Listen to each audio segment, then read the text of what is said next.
Alright, guys and girls, this is jerninhgam here. Don't you guys and girls ever get annoyed where the government and the people on the news channel always say the coronavirus is slowing down, the infections are slowing down, which clearly it's only dropped slightly, but not a lot, and they seem to think it's just going to be over just like that. This virus has been for a couple of months now, even it'd be going for nearly a year at this point. But the thing is, they're talking on the news now about this woman speaking on the news about all sorts of things with a lady called this lady here called Sophie Widgway. She's a newswoman that talks, and they talk about Donald Trump final times in the White House as well tomorrow. So will Joe Biden be going in there? So these two are talking.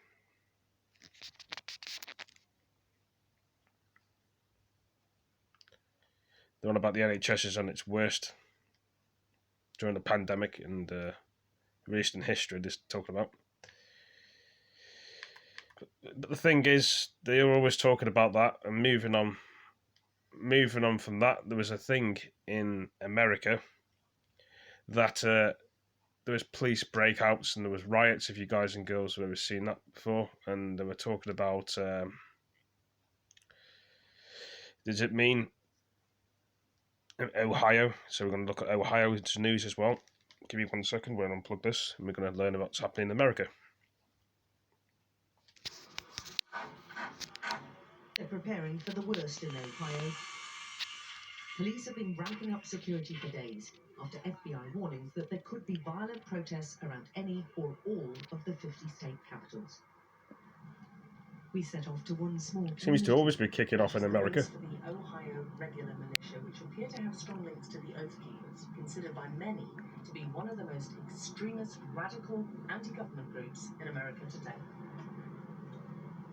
Inside the town, almost every house we saw was bedecked with flags showing allegiance to Donald Trump.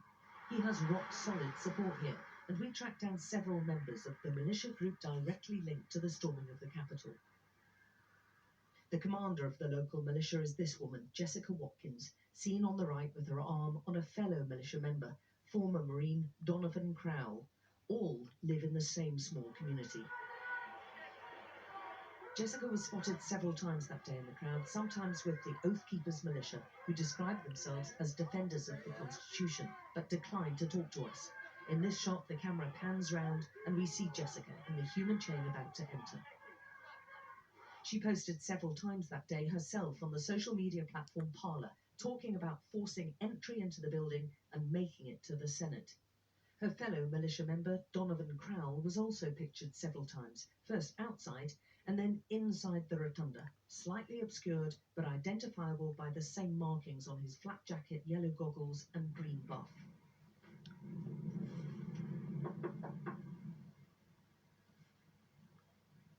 Donovan Crowell wasn't answering our repeated attempts to contact him. Many have gone to ground amid a massive FBI investigation into the Capitol incident. But we spoke to his mother, who's been estranged from her son for many years. I think he should have faced jail time. I mean, he broke the law. It pains me to say that, but he is not the same person that I used to know. I mean, he's not my sweet boy from years ago. He is totally been 180 degree. And like I said, it breaks my heart to say that. Jessica Watkins runs a bar in the town and was also reluctant to talk to us, although those closest to her told us she sees herself as a patriot who's done no wrong. Some in the community appeared hostile to the media. People, I think you're the wrong person after Trump. Yeah, no, you're exactly the sort of person I want to talk to. I don't want to talk to you. Did you agree with what happened at the Capitol? That hard to get off my problem. Okay, sure. Others were clearly surprised at hearing of their neighbors' involvement in Washington. That was a terrorist group. Is exactly what they are. They're domestic terrorists here in the United States. If they don't like the government, like I said, they should leave. You know, some of them are actually living in. Yeah. I didn't know that. Some of them are the commanders of one of the groups are living. Ooh, I didn't know that. That doesn't surprise me at all. I saw actions like the Capitol happening. I've seen that slowly brewing for 4 years now. And the problem of right-wing extremism in America is going to be a massive challenge long after the inauguration in towns and cities across the states. Alex Crawford, Sky News, Ohio. Well, what's going to happen then? Bloody adverts on the TV again.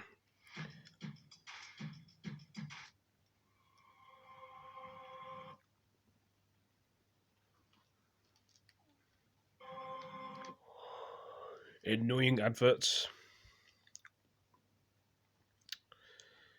Trying to figure out what else could be in the news to show, but here we go. This is 3 days ago. Trump, his is what?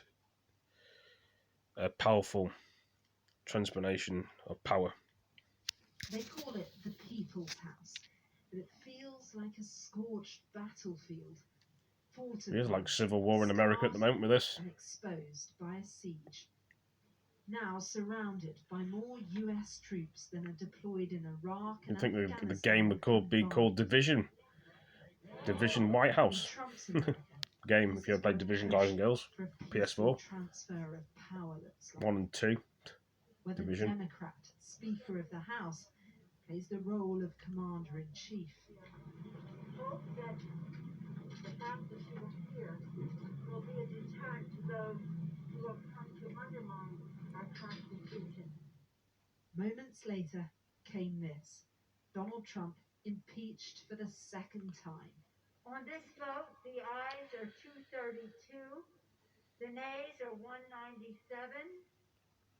The resolution is adopted. Without objection, the motion to reconsider is laid upon the table. It was a bleak day in the annals of America. The leader of the free world charged with inciting violence against his own government. The president must be impeached, and I believe the president must be convicted by the Senate, a constitutional remedy that will ensure that the republic will be safe for this man who was so resolutely determined to tear down the things that we hold dear and that hold us together. He must go. He is a clear and present danger to the nation that we all love. The images outside as stark as the arguments within. A room full of people that feared they could have been obliterated. The mob could have blown the building up. They could have killed us all. Donald Trump is a living, breathing, impeachable offense. It is what it is. It is what it is. Ardent Trump loyalists, the blame lies solely with the rioters' mob, not the man they follow. Now it's impeachment round 2. It's always been about getting the president, no matter what. But the earth has shifted under Donald Trump, some of his own fighting to purge him from the party. My vote to impeach our sitting president is not a fear-based decision. I am not choosing a side, I'm choosing truth. It's the only way to defeat fear. The gentlewoman yields. Even his allies struggle to muster a defense.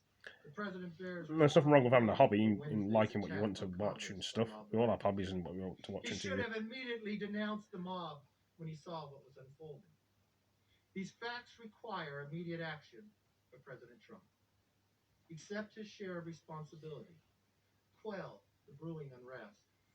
After no contrition and no Twitter, came an 11th-hour statement from the president. In light of reports of more demonstrations, he said, I urge that there must be no violence, no law-breaking, and no vandalism of any kind. This is not what I stand for, and it's not what America stands for. I call on all Americans to help ease tensions and calm tempers. Thank you. But they lay in wait for the worst, knowing how easy it was just days ago for this building to be breached. This feels very surreal. Troops everywhere you look. Some trying to catch some sleep, others eating, clutching their firearms, subdued but well aware there could be a storm ahead. The president will leave office just as he entered it, in a blaze of controversy.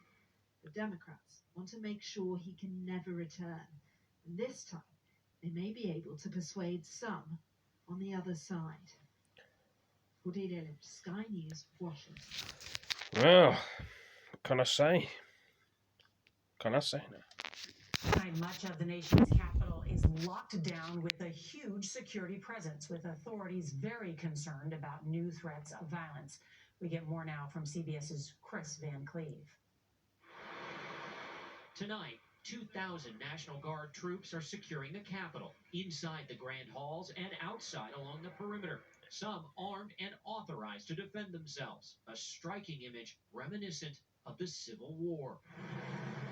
Up to 20,000 could be deployed to protect Washington, D.C. a week ahead of Joe Biden's inauguration, nearly 4 times as many troops as are currently in Iraq and Afghanistan.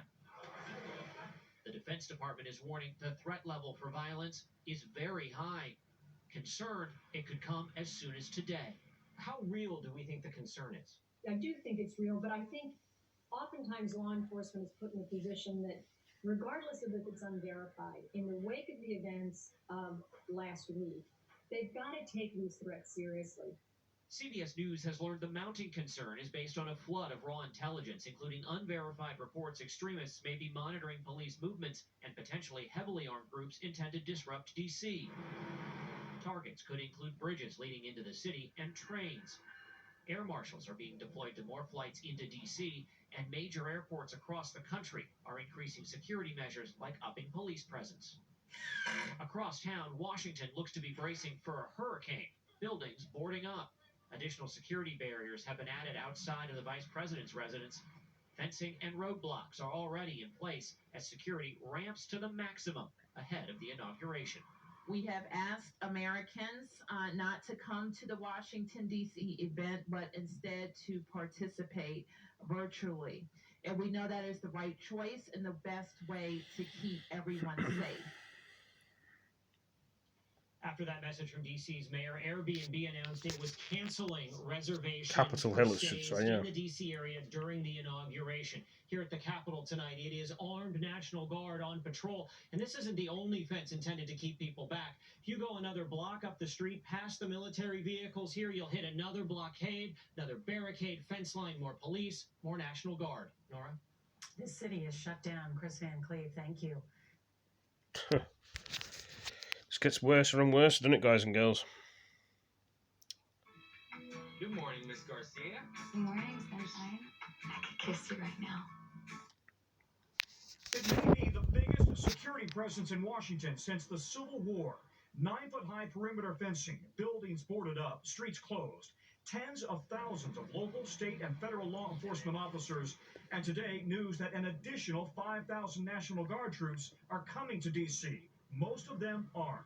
There's a major security threat, and we are working to mitigate those threats. I expect to see somewhere upwards beyond 20,000 members of the National Guard that will be here in the footprint of the District of Columbia. 20,000 troops would be double the number at President Obama's inauguration, most carrying semi-automatic weapons, about 1,000 sleeping in the Capitol overnight.